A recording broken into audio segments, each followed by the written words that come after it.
I want to talk about the patriarchy in romance. So there's this patriarchal view of romance that we have, that when a man wants something in romance, he has to put all the efforts and know how to press the buttons, make her happy so that she can give him what she wants, what he wants. Then there's now this other idea that when a woman wants something in romance, he also has to know how to give her what she wants so that she can be satisfied. So, for instance, men generally don't want to get girls. That is just what they want. They want to know how to get. You just want to get the girl. So, ladies expect that you are supposed to learn how to get the girl. You're supposed to know the things to say. You're supposed to know how to be confident. They tell you be confident. Tyler talked about a celebrity that had a crush on her, and she was saying you have to go get her. You can't be shy, boy. If you want something, you must come take it. So let's have this view of the men have all the responsibilities in romance, and then when it now comes to what they want, as like giving attention, because obviously men don't like giving attention. Men like playing games. Men like doing business. Men like doing what they want, but spending time to do attention, trying to focus on the attention, and then communication and everything. So when it comes to that one, it's not what men want. To men just want to get the girl. I know that they have gotten the girl, they have a bunny. But then when it now comes to what women want, women have this idea that it's the men that still have that responsibility to get it. And the thing is that this idea is what fits the patriarchy.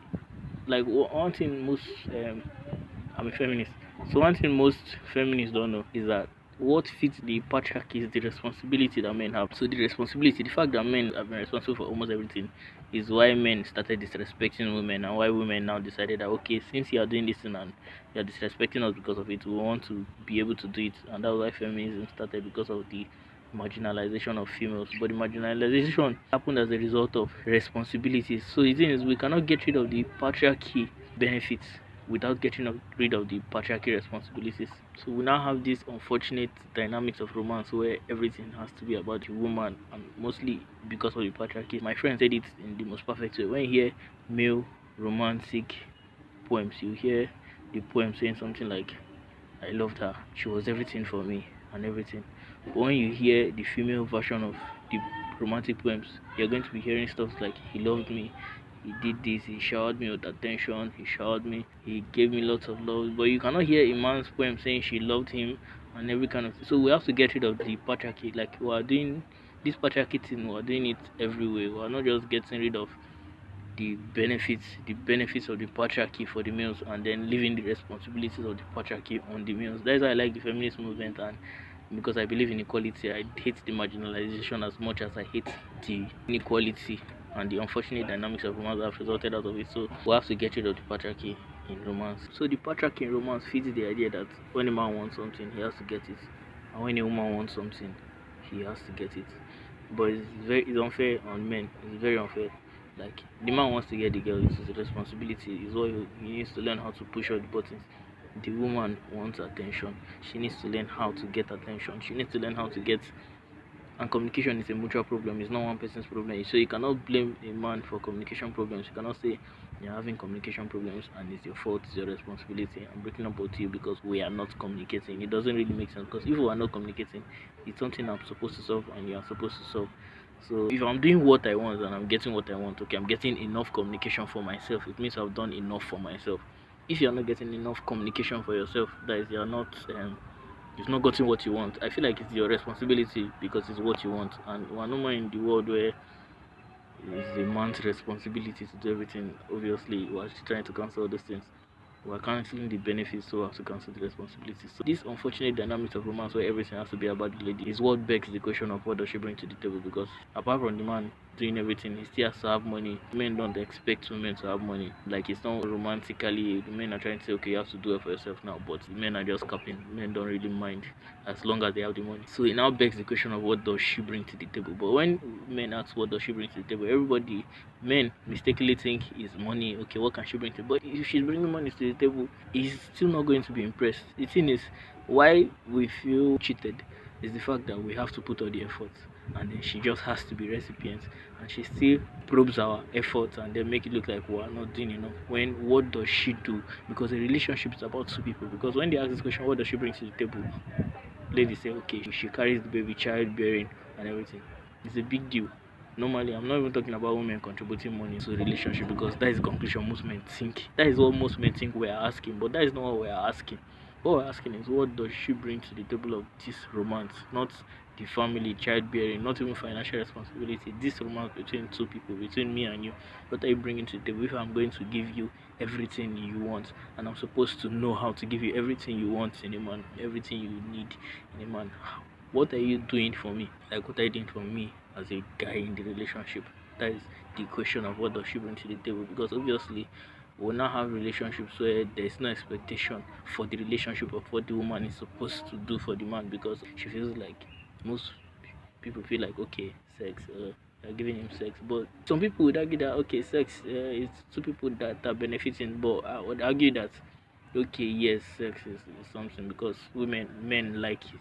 Men are more aggressive about the fact that they want sex than women. But that's not the question we're asking. What are you bringing to the table? Asking, what are you doing for me if I'm to do everything for you? So we just have to get rid of this patriarchy in romance, where the whole responsibility is on the guy. I have to come to this place where the responsibility for chasing, giving attention, the making somebody feel loved, it's not a man, it's not a male responsibility, it's not a patriarchal thing.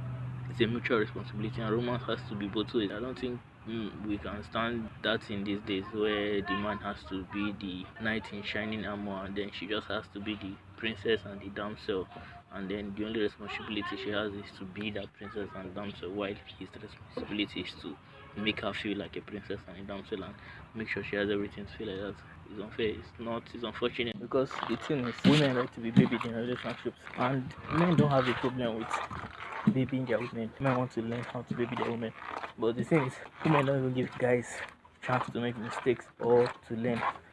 So it's as if he has to get it right, and then she doesn't have anything she has to get right. She just playing recipient of unconditional affection and attention, while she doesn't expect that she has to give that love, has to make him feel accepted and loved unconditionally too. So she places a lot of conditions on her own love, and most of the condition is that he has to give it first, and he has to give it to the extent that she wants, until she feels like she has enough and she can reciprocate a little of what he gives. I don't know, it's a very irritating thing.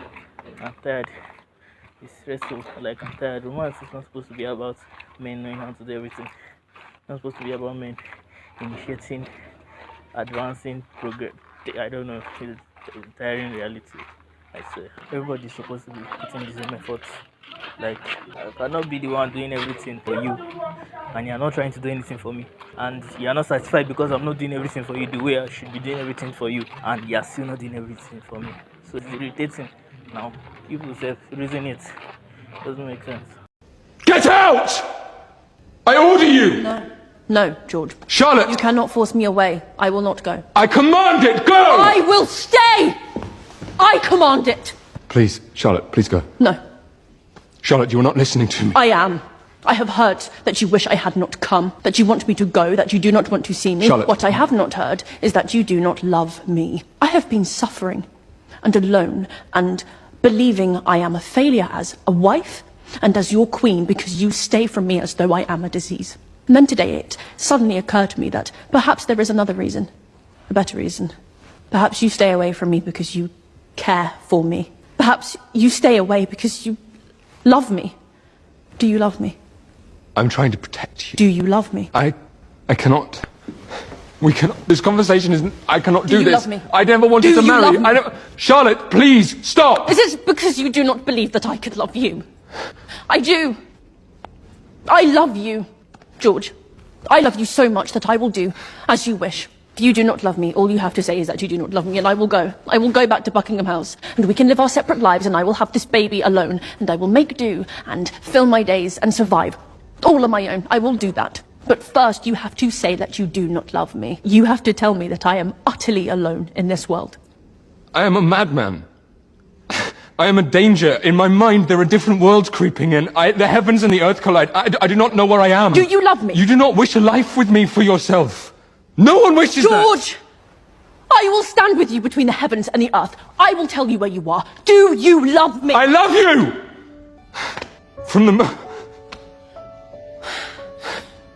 the moment I saw you trying to go over the wall, I have loved you desperately. I cannot breathe when you are not near. I love you, Charlotte. My heart calls your name.